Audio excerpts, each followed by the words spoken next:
Hey folks, a couple quick words before we start the show.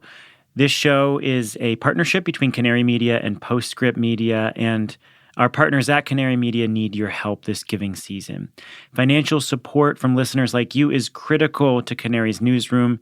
Any tax-deductible donations you make go straight to funding their award-winning journalism on the solutions of climate change, on energy equity, workplace diversity, and so much more, including this podcast. Donations help grow Canary's reporting operations so they can continue to tell more stories and investigate more leads. Go to canarymedia.com. Click on the donate button to give a gift today. Thank you so much. Also, just one more word about our survey. We've been asking you for your input on our shows, and we've got a link there at the top of the show notes. We are going to be giving away 5 $100 Patagonia gift cards if you end up leaving your email address. That is optional, but we would appreciate it if you could give us some feedback. It helps us so that we can structure the show to better meet your needs. Thanks. Here's the show. From the studios of Postscript Media and Canary Media. There's been a really big shift in the climate tech world in the last couple of years. And I noticed it this fall when I was at the Green Biz Verge conference. This is a conference with thousands of people. It's got a ridiculous amount of tracks from food tech to supply chains to electric cars to buildings. And I wanted to go see a panel on engineered carbon removal one afternoon. So I got there on time, expecting there to be like a handful of people in the room. And in my decade and a half of attending energy conferences, CO2 removal has never been this buzzy topic that attracted a lot of people.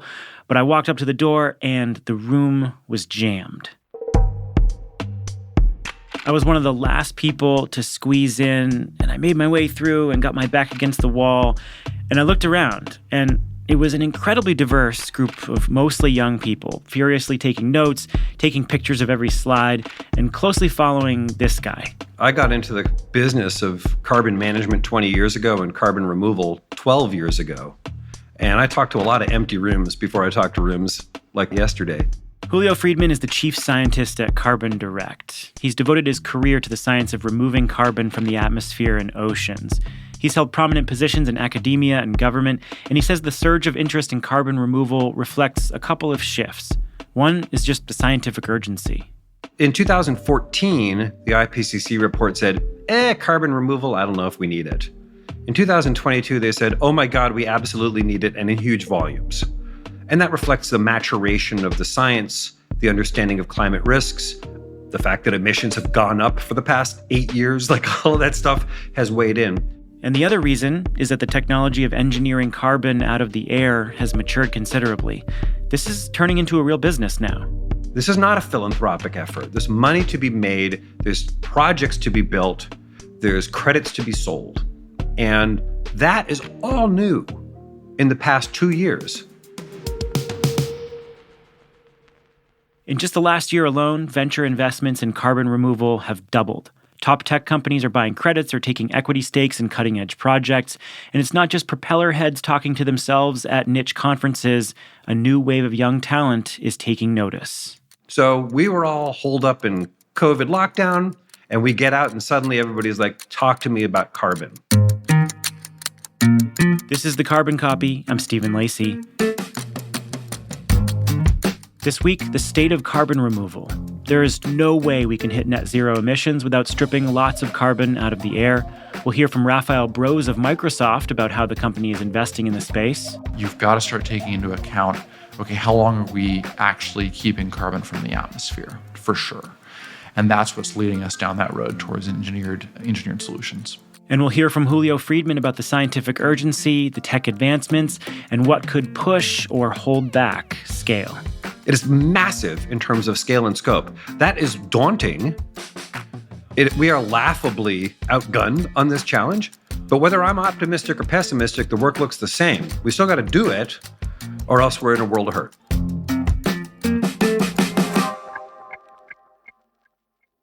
America's green banks are preparing to unleash a wave of capital for clean energy. The Greenhouse Gas Reduction Fund invests a historic $27 billion in projects nationwide. This could mobilize up to $150 billion of private capital for solar, storage, efficiency, and electrification in underserved communities.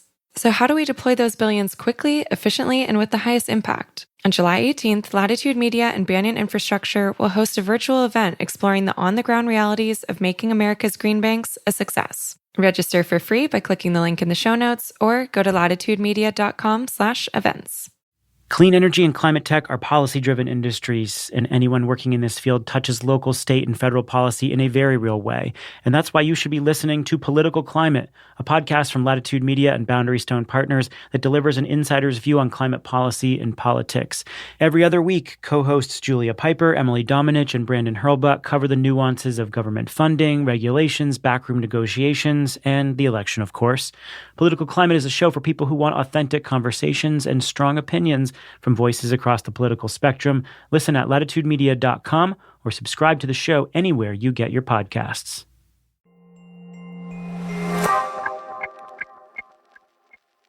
So as we chart the rise of interest in carbon removal, January of 2020 was a pretty big turning point. That's when Microsoft unveiled a plan to become carbon negative by 2030. We must take responsibility to address the carbon footprint of our own technology and company, but we will also go beyond that.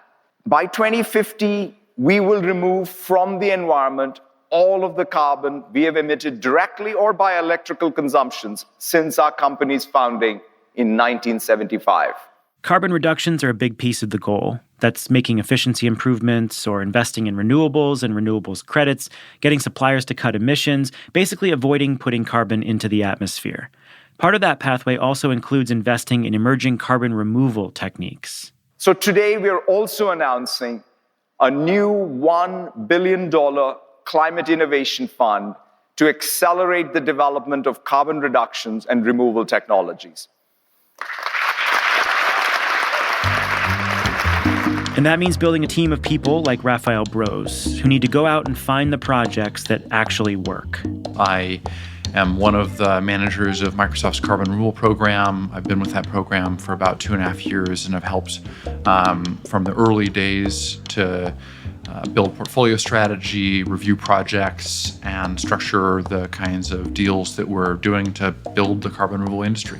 When we talk about carbon removal, we're talking about two distinct methods: nature-based solutions and engineered solutions. Up until now, most investments in carbon removal have gone toward nature-based solutions, and Raphael is evaluating a wide range of options in that area. The key nature-based solutions I think of as falling into forestry or soil types. So on the forestry side, there are things like agroforestry, afforestation, reforestation, planting trees where there are not trees now. There's also something called improved forest management, which is changing the way we manage existing working forests to store more carbon for longer. On the soil side, there's a number of practices that appear to lead to greater soil organic carbon buildup, like no-till agriculture and cover cropping. These methods can definitely work, but they have to be closely monitored, sometimes on the ground, sometimes by satellite. Lots of projects are not providing long-term carbon benefits because they aren't being properly maintained. There are also climate risks. Microsoft faced this a couple years back with a major forestry project. And one of the projects that we purchased from in 2020 burned in the bootleg fire. And so that risk went from a theoretical number on a page, 2% risk of reversal over the project lifetime, to, well, it happened, and was that reversal risk was that quantified well? And that's something we're focusing on more and more. How can we find carbon removal projects that aren't going to face climate risk in the future? And that is one of the reasons engineered carbon removal is becoming more attractive for companies with aggressive targets and some extra money to invest. I sat down with Raphael at the Verge conference to talk about what the solutions mix will look like for Microsoft.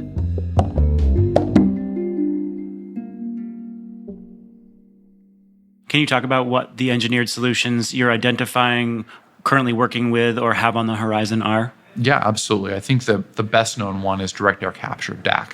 And I'll cover that briefly because I think it's very well covered elsewhere. Companies like Climeworks, like Carbon Engineering and Heirloom and others are devising ways to take CO2 directly from atmosphere. And there's a diverse set of approaches there, but basically you build a large, something that we would all recognize as a big plant, a big steel on the ground plant. And, you capture CO2 from the atmosphere, you concentrate it, you liquefy it, and then you have a storage partner who puts it underground.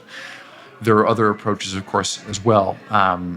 There are a lot of biomass-based pathways. You can call it biomass with carbon removal and storage, or bioenergy with carbon capture and storage. A good example of this might be Charm Industrial here in the Bay Area, that is turning crop waste in the Midwest in giant blender sort of process and injecting it underground.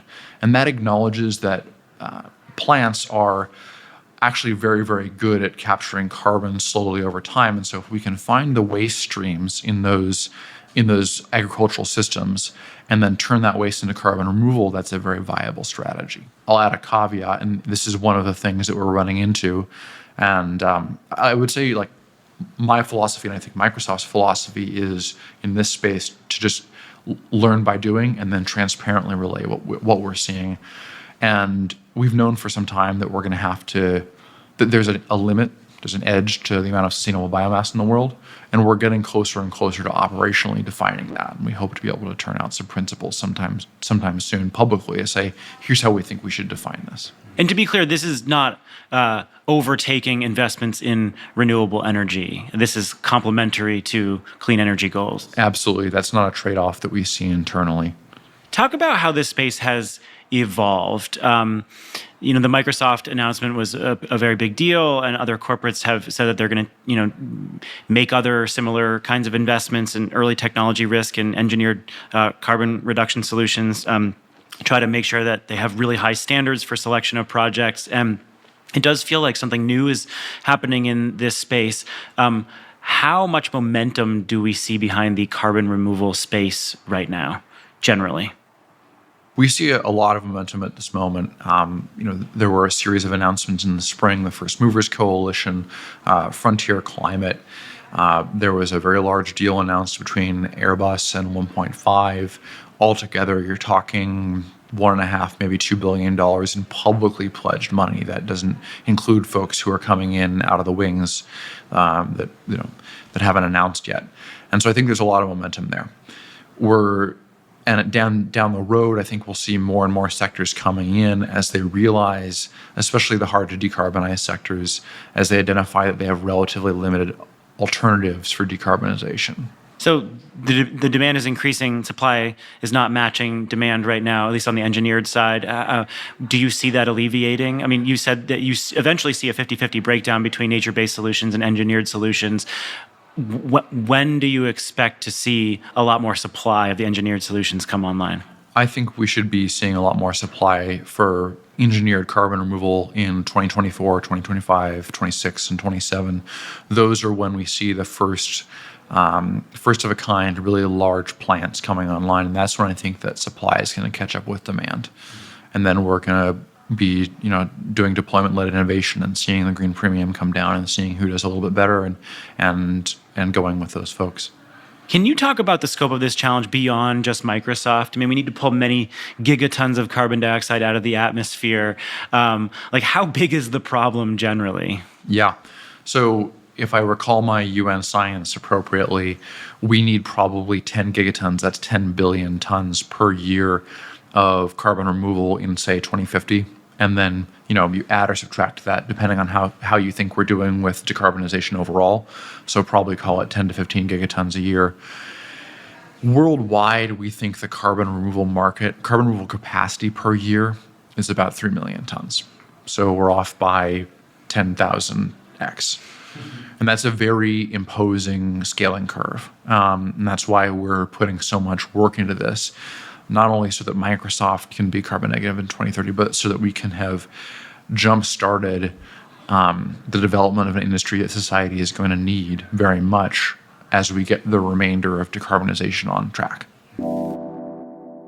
So when you wake up in the morning and you've got this 10 gigaton number hanging over your head, I mean, do you wake up and feel excited about that challenge, or does it overwhelm you?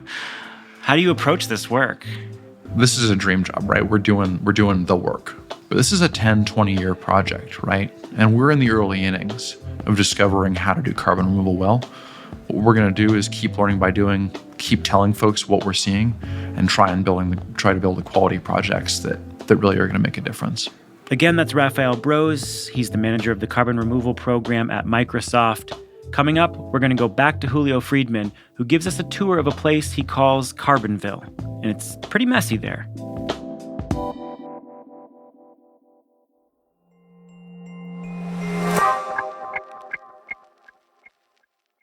On July 18th, join Latitude Media and Banyan Infrastructure as we take a deep dive into the next phase of deploying the $27 billion Greenhouse Gas Reduction Fund. We'll provide practical insights for the state agencies and local lenders at the front lines of dispensing these funds. Where are the bottlenecks? How do we balance speed with transparency? And can America's green banks live up to the expectations of both local communities and Wall Street? Latitude Media's Stephen Lacey, Banyan co-founder Amanda Lee, and Clean Energy Fund of Texas EVP Billy Briscoe will answer these questions and more on July 18th at 1 p.m. Eastern. This is a must-attend for project developers and financiers. Register for free at latitudemedia.com/events or click the link in the show notes.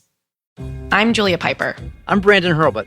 And I'm Emily Domenech. A little over a year ago, political climate took a break so we could focus on the groundwork of implementing America's biggest ever climate bill, the Inflation Reduction Act. I'm excited to say, political climate is back. And I'll be joined by my two co-hosts to riff on the top political stories and insider scoops, from state houses to the halls of Congress to regulatory agencies and even international climate talks. We'll explain how those developments are driving industry decisions today. Political Climate is a show for people who want authentic conversations. And to learn about how energy and climate policy is shaped within both political parties, from the people who have actually helped shape it. So join me, Brandon, and Emily every other week, starting in April, for fresh episodes of Political Climate. Subscribe to the show wherever you listen to podcasts.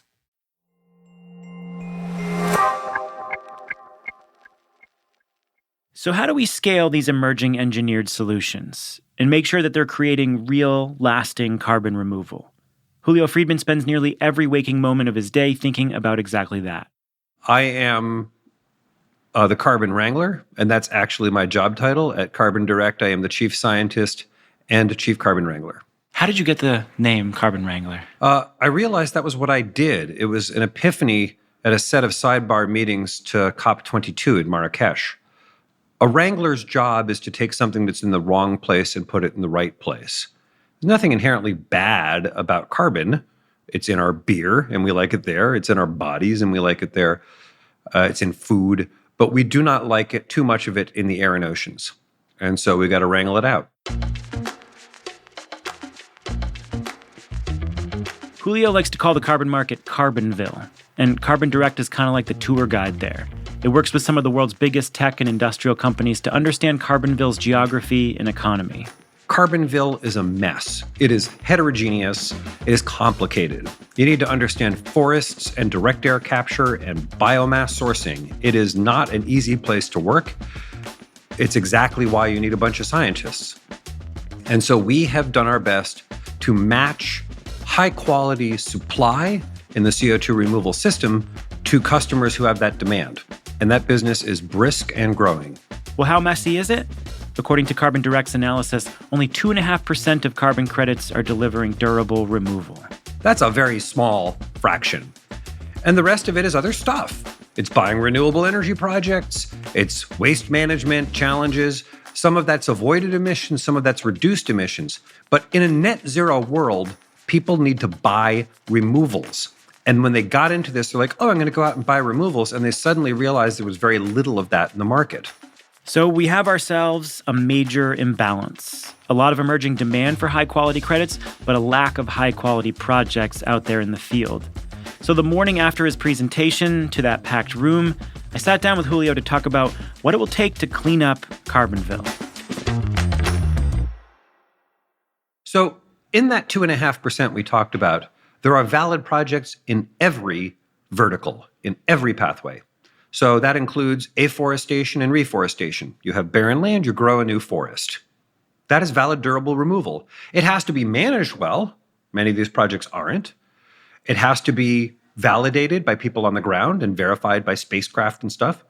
But there's no mystery about it. We know how to do those things. So there are good reforestation projects. There's also good improved forestry management projects where they reduce the rate of harvesting, they allow more carbon to accumulate in the forest, and that's another way to pull CO2 out of the air and oceans. There are valid CO2 storage projects in soils, where people have done a good job of returning carbon from the atmosphere into the soils, sometimes as structured soil amendments, sometimes as just organic humus, but that works. Mangroves do a job. They also put carbon, and they also provide additional benefits like coastal resilience, and in some cases provide food for communities. So there are additional benefits that come with that carbon benefit. You can also have sort of the far end of the engineered spectrum. You can hoover CO2 out of the air and oceans with direct air capture devices. That works. You can accelerate the carbonation of minerals. Minerals weather and they turn from silicate minerals into carbonate minerals, and that binds the carbon in mineral form. There's companies now that are coming forward to do that. You can do something like waste to energy and then capture that CO2 and store it. And there are projects starting around the world to do exactly that. One of my favorite ones is a little one in Sweden, Stockholm Exergi, where they're taking basically a waste plant that heats the city of Stockholm right now, and they're going to capture all that CO2 and store it in the North Sea. All of those approaches work. They're all sound, but they have different price points. They have different durability. They have different customers. They have different regulatory frameworks because they're happening all over the world. They're happening in different commercial ecosystems. And so everything I said works, but that's not the same thing as they are at scale today or they are easy to scale. That's where these choke points come into the system. So these poor projects, they're just not verified. They won't last long. What is the problem with them? Right. So there's a mix of stuff. So again, some of what is out there is valid avoided emissions, right? Some of it is not. As one example, there was a study done recently in India. They found half of the wind projects that were built there were not additional at all. That means half of them were just nothing. The other half were credible avoided emissions. So if you want to buy avoided emissions, you can, but that's not removal. Those windmills did not remove anything from the air and oceans. It's not what they did. It's not that they're bad. They generate clean electricity. Great. But they do not remove CO2 from the air and oceans. That's what people wanted to buy. Similarly, a good reduction project, say, in the market is methane destruction. So people own a dairy farm and they're trying to destroy their fugitive emissions. That reduces greenhouse gas emissions in a very real way. That's great, but it's not removals. So some of what's in the market is valid, but not removals. Some of what's in the market is bollocks. And we've discovered that, not just us. I mean, there is now a thriving journalistic train of people who go out and find bad projects. And nobody wants to be caught with their pants down. Many of our customers are concerned very much about reputational risk, so they want to make sure that what they're buying is valid. Those are technical questions. And the market standards don't exist. This is a key issue. All of the people who do certifications built the certifications for a different business model, right? They were trying to demonstrate that the project that they said happened, and they have a whole bunch of check marks on them. Again, I'm not throwing shade. We need companies like Verra and Gold Standard and others in the market to do that work. Similarly, the exchanges, companies like South Pole and so forth, they have a good business trying to bring that supply together in a way that helps people with cost. But they were not built for that. There is no SEC for carbon. None. And developing protocols and standards like that is time-consuming and expensive and deeply technical. So do you wait for the ISO to come up with a standard on their own? Do you wait for DG Klima in Brussels to do this for Europe? Or do you lean in and try to do useful stuff in the meantime? And so it's complicated in the market. And what's the right way to say this? The companies that care the most, that are doing the most, that are thought leaders and investing the most, they want to make sure that what they're doing is sound and that they get the service they bought. It's pretty straightforward, but you need a bunch of science in the heart of what you do. I think it's important to take a step back here and talk about why we are discussing carbon removal. So this is a 10 gigaton problem. We need to take 10 gigatons of carbon dioxide out of the atmosphere. How big is that challenge? Right. So it's enormous. And it's exactly why we started the company.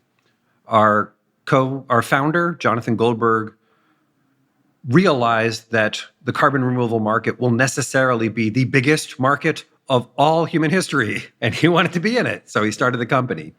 Just for comparison, all of the oil and gas that has moved around the world is about 5 billion tons. That is the minimum amount of CO2 removal that the IPCC says we need. It might be as big as 10 gigatons. The cumulative volumes are between 300 billion and a trillion tons, okay? That, just again, for comparison, a trillion tons is twice what we have emitted over human history. Okay, it's a big number. And it is like 500 times bigger than like one country's emissions. It's huge. And so even if we zero out emissions everywhere, we still have to do emissions removal. And that is independent of the job of reductions. We have to reduce everything we can as quickly as we can. Very few people actually debate that. But the point is we must now do removals as well. And the volumes are huge. And the prices today are low. So we actually have to figure out a way to create the supply, slowly get the prices to a point where they're useful, and deliver the projects we want. It's tough business.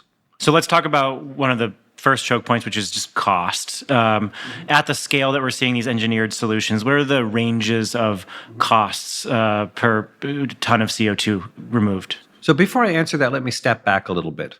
Right now, the nature-based solutions that are good are the lowest cost.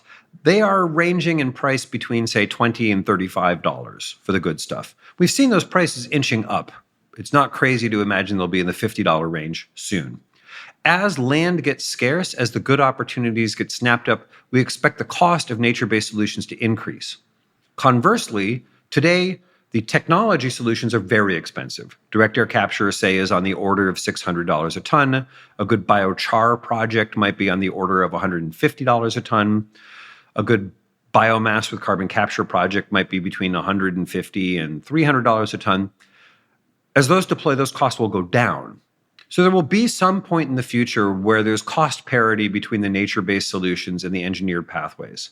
That is inevitable, but I don't know if that's in 2030 or in 2040 or in 2050. Nobody knows.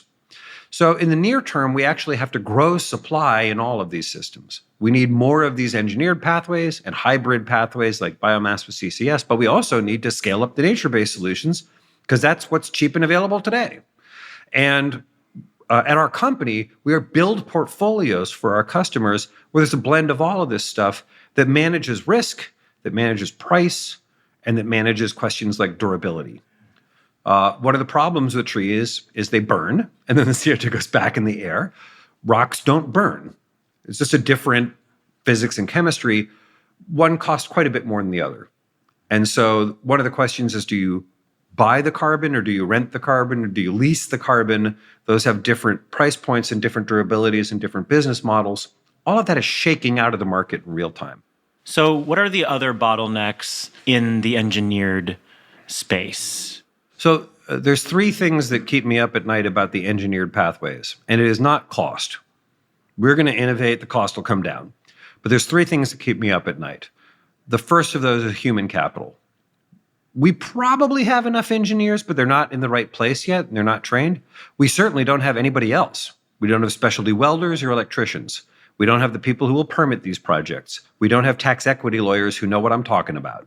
We do not have the full complement of business and worker skills to deploy. And until we do, we're going to be rate limited by human capital first. If you know something about Carbonville today, you can change jobs every 6 months for a higher salary because there's no people out there. Thing two is infrastructure. You're not moving electrons. You're not moving memes.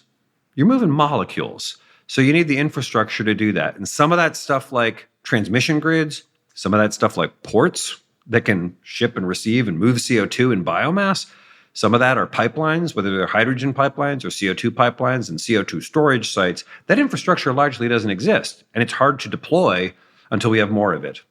The last thing that keeps me up at night is the permitting. And permitting is not just a question of governments executing. It's also a question of the communities associated with these projects. And some communities do not want forestry projects. Some communities do not want direct air capture projects. Most communities do not know anything about this space and don't know what they want. But we won't get the permits to do this until we have a broader acceptance and large groups of people who say yes. And even then, it might take 7 years to turn the crank on a project. That's just too long. We got to get fast path for all this stuff. So these are the things I worry about. I believe we'll overcome them. I'm optimistic, but I can't be jejune about it either. There's work to go around. So those first two, human capital and infrastructure, it leads me to wonder why multinational oil companies haven't been getting into this space more aggressively, if they've got the engineering talent and they've got the infrastructure expertise. Well, that's actually really easy. First of all, no one asked them to. They deal with customers who want fuel. They provide fuel. So until people really ask them to do that, they're not gonna. Second of all, they couldn't make money. Until very recently, this just looked like an deadweight economic cost, right? So if you brought a big CO2 removal project to the board of a big multinational company and said, hey, put $1 billion into a direct air capture project, they would be, no, thank you. We can put $1 billion to get a return instead, right? Now that there is policy evolving in many nations, some of it is regulatory policy that caps emissions. Some of it is like the European trading system. Some countries like Canada now have a $170 carbon tax, which is quite a lot. In the United States, we don't do taxes, we do incentives. We have now $180 a ton for direct air capture incentive that is a few months old. Unsurprisingly, the energy companies are excited now. Now they are getting into this space because there's revenue. It's not that complicated. It's like asking my kids, I never ask myself, why has my kid not cleaned up their room? The reason why is because I haven't asked them to, I haven't told them, or I haven't incentivized them, right? Until we do those things, of course my kid's not going to clean up their room. Of course an energy company isn't going to do what is outside the scope of an energy company. That said, last point on this, if we're going to do this at scale, the skill set in energy companies is hugely valuable. Not just the injecting CO2 into the subsurface, which they're the only people who know how to do that, but pulling together a $2 billion project. That's something energy companies do kind of all the time. Putting together the capital stack, managing the team of engineers, investing in an innovation. Energy companies have a lot of skills and a lot of human capital that we're going to need to pull this off. So I'm glad they're getting off the sidelines and starting to become more active. That's useful, and we will all be glad they did. There's a lot more cash coming into Carbonville through the form of government investment. The Inflation Reduction Act will bring in, record amount of government investments in this space. What are we seeing? How transformative could it be? Unquestionably, hugely transformative. The incentive stack that is in the Inflation Reduction Act is unparalleled by any nation anywhere. That is driving investment in the U.S. in a hugely important way. Before that, the Infrastructure Investment and Jobs Act, which is also transformative, is creating a bunch of that infrastructure I was talking about. And it also includes big grants for things like hubs, where you can co-locate a lot of this stuff and save on infrastructure costs and train a workforce. Those two pieces of legislation are hugely transformative. And frankly, I've been to meetings now where other nations come to me and said, is there a way you can get the U.S. to reduce its incentive stacks? It's kind of making us look bad. So our response to that is, you could up your game. You could add incentives, and we'll see how all this goes. So this 10 gigaton challenge is astonishingly large.